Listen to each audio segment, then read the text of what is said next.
Hello दोस्तों, स्वागत है आप सभी का एक बार फिर से हमारे YouTube चैनल लक्ष्य बोध के गुरुजी पर। और आज की इस वीडियो में हम डिस्कस करने वाले हैं कक्षा 11th यानी क्लास 11th के फिजिक्स के एक टॉपिक के बारे में। जो पहला अध्याय है मात्रक एंड मापन यानी मेजरमेंट एंड यूनिट के एक टॉपिक के बारे में डिस्कस करेंगे, जो कि काफी ज्यादा चर्चित है। और इसके क्या है, यह जो टॉपिक है यह बोर्ड एग्जाम में भी पूछा जाता है, यानी क्लास 12th के बोर्ड एग्जाम में भी पूछे जाने वाला टॉपिक है। इसलिए आज की इस वीडियो में हम फिजिक्स के सबसे मोस्ट इम्पोर्टेंट टॉपिक के बारे में बात करने वाले हैं, जिसका नाम है बीमा। आखिर बीमा कैसे निकाली जाती है इसके बारे में डिस्कस करने वाले हैं।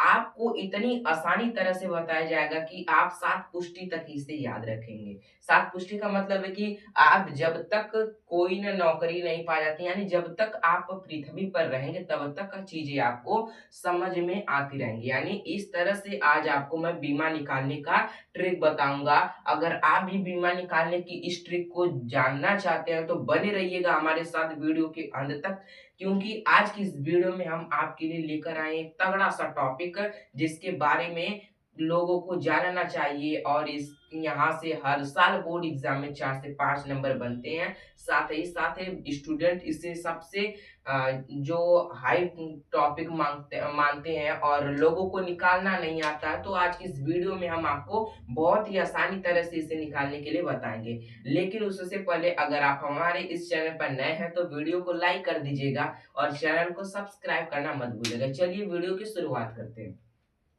आज की जो हमारी टॉपिक होने वाली है उसका नाम है बीमा। बीमा कैसे निकाले? ओ वाला बीमा मत लीजिए। बीमा कैसे निकाले?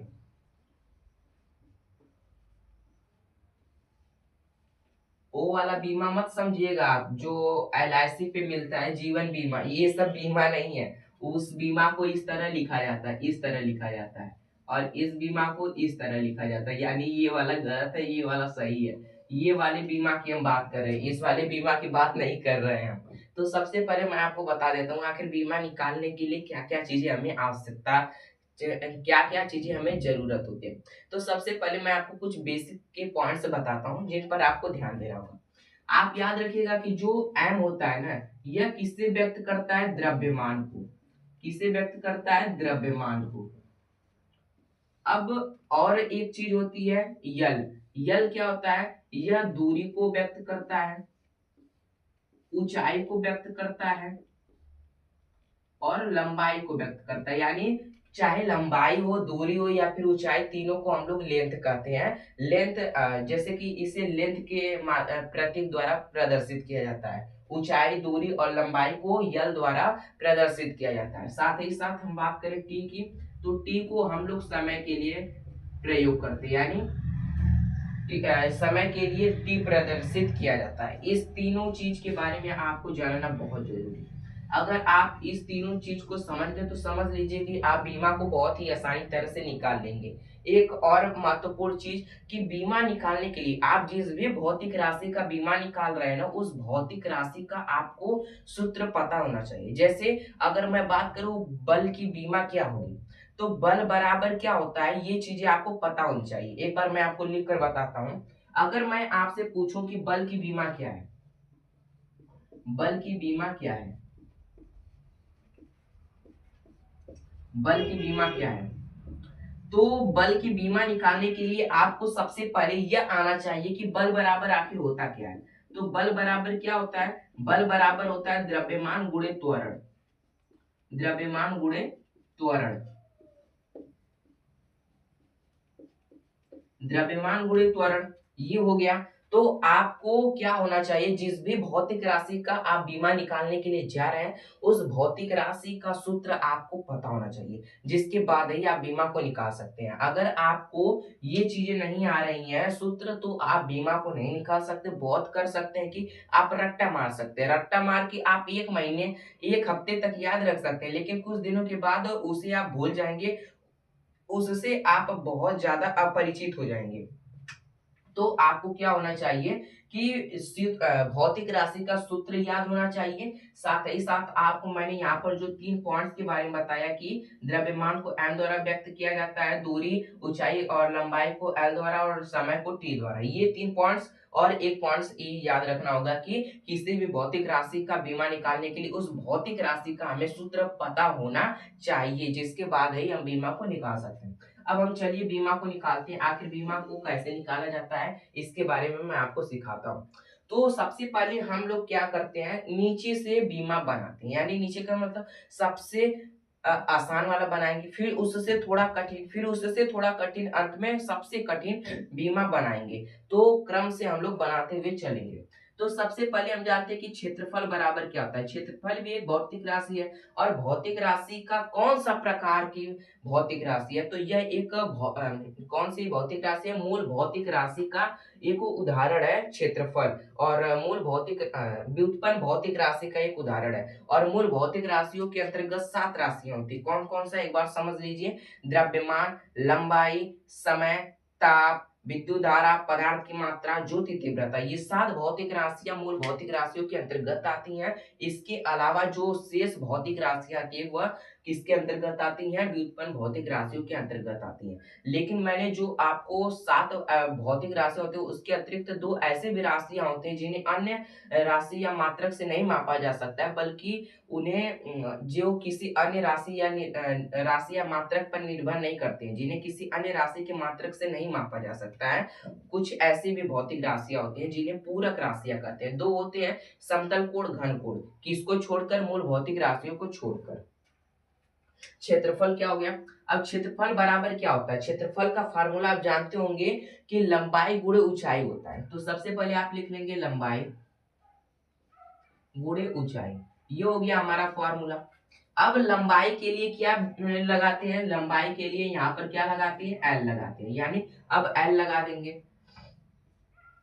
अब क्या करेंगे, अब ऊंचाई के लिए क्या करेंगे, ऊंचाई के लिए भी आप जानते हैं कि एल ही लगाते हैं, तो एल लगा देंगे, एल हो गया।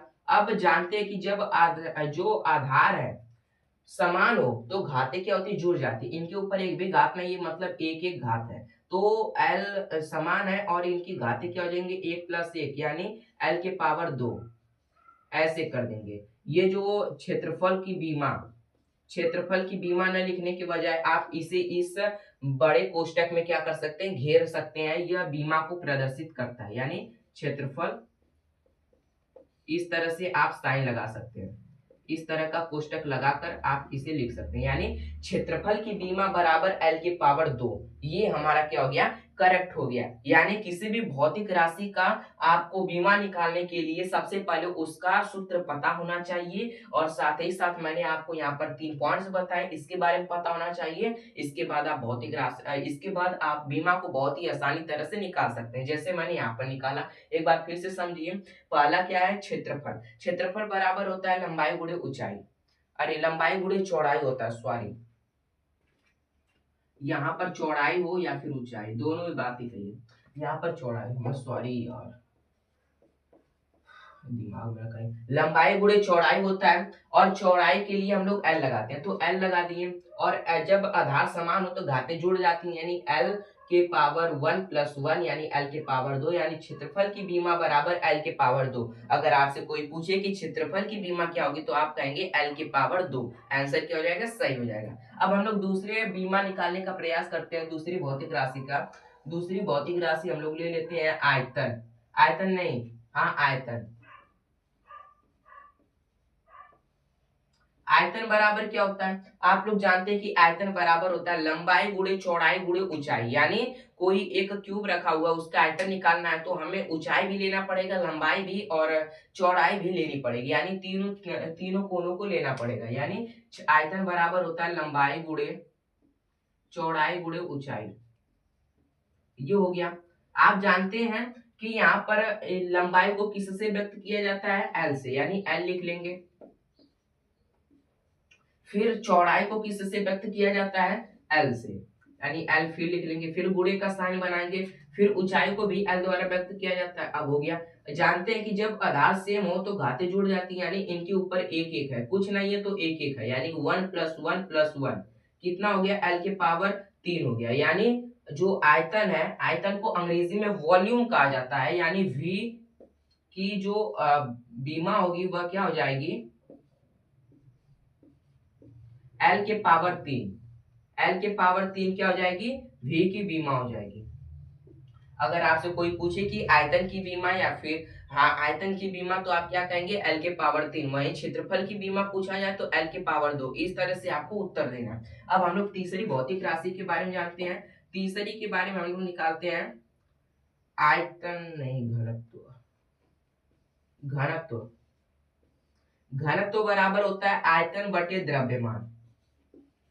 आयतन बटे द्रव्यमान, इसका फॉर्मूला देखिए मुझे पता है, तो हम क्या करेंगे, अब इसके फार्मूले की जगह इसकी बीमाएं रखेंगे। जैसे आयतन की बीमा क्या होती है, यहां पर मैंने बताया आपको एल की पावर 3, तो मैं क्या लिख दूंगा,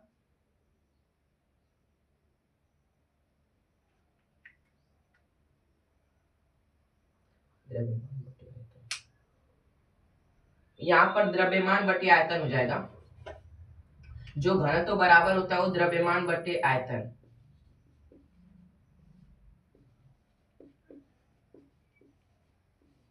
यहाँ पर हो गया। अब द्रव्यमान के लिए हम लोग क्या यूज करते हैं, एम यूज करते हैं, एम साइन यूज करते हैं, यानी एम हो गया। अब क्या होगा कि आयतन का जो बीमा होता है वो क्या होता है, यानी कहने का मतलब है कि घनत्व की जो बीमा होती है उसके बराबर होता है द्रव्यमान की बीमा बटे आयतन की बीमा के बराबर होती है। किसकी बीमा, घनत्व की बीमा होती है। अब द्रव्यमान की बीमा हमने लिख लिया। अब आयतन की बीमा होती है एल के पावर 3।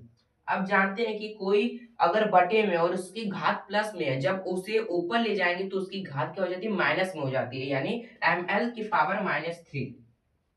एम एल -3, इस तरह से आपको साइन लगा देना है। घनत्व यानी घनत्व की बीमा जो हो जाएगी वह क्या हो जाएगी, ml के पावर -3।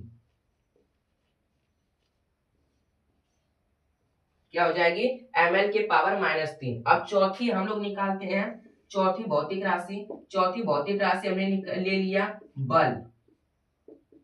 बल बराबर होता है द्रव्यमान गुणे त्वरण। उससे पहले मैं आपको एक त्वरण का बीमा बता देता हूँ। आखिर त्वरण का क्या होता है बीमा, त्वरण बराबर होता है हमारा, क्या होता है, वेग परिवर्तन। यानी त्वरण बराबर वेग में परिवर्तन बटे समयांतराल। वेग परिवर्तन बटे समयांतराल।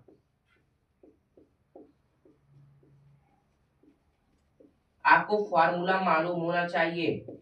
बटे समय अंतराल कहिए या फिर समय, दोनों बात ही कहिए। अब वेग परिवर्तन यानी वेग की बात कर रहा है, चाहे परिवर्तन की बात, चाहे परिवर्तन शब्द आ जाए, जैसे कह दे लंबाई परिवर्तन यानी लंबाई की बात कर रहा है। अगर वेग में परिवर्तन आ गया तो वेग की बात कर रहा है, यानी वेग की बीमा क्या होती है, वेग बराबर क्या होता है, विस्थापन बटे समय। यानी विस्थापन एक प्रकार की दूरी है, दूरी को एल में मापेंगे और समय को टी में, यानी एल टी -1। वेग की जो बीमा होगी वह क्या हो जाएगी, एल टी -1।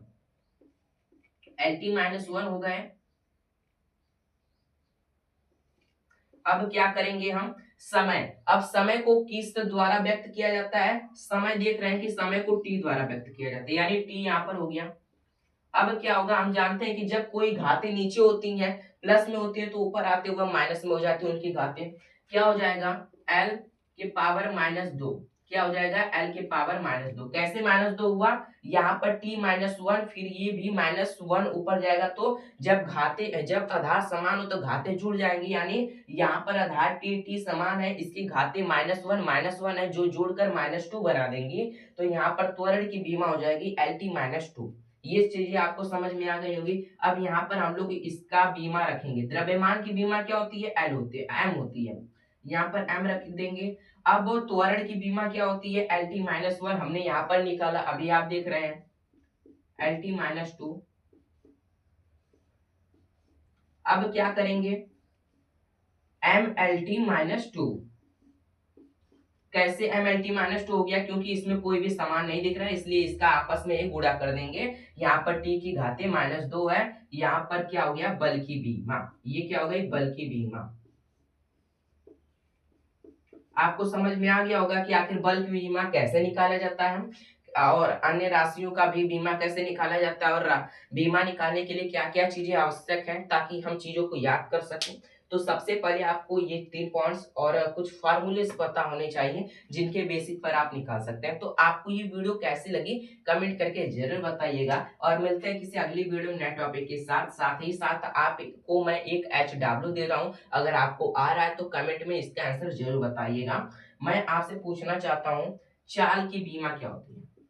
चाल की बीमा, चाल की बीमा जिन भी छात्र एवं छात्राओं को आ रहा है वो जरूर बताएं, चाल की बीमा क्या होती है। ये हो गया हमारा HW, जरूर बताइएगा। मिलते हैं किसी अगली वीडियो में नए टॉपिक के साथ। धन्यवाद।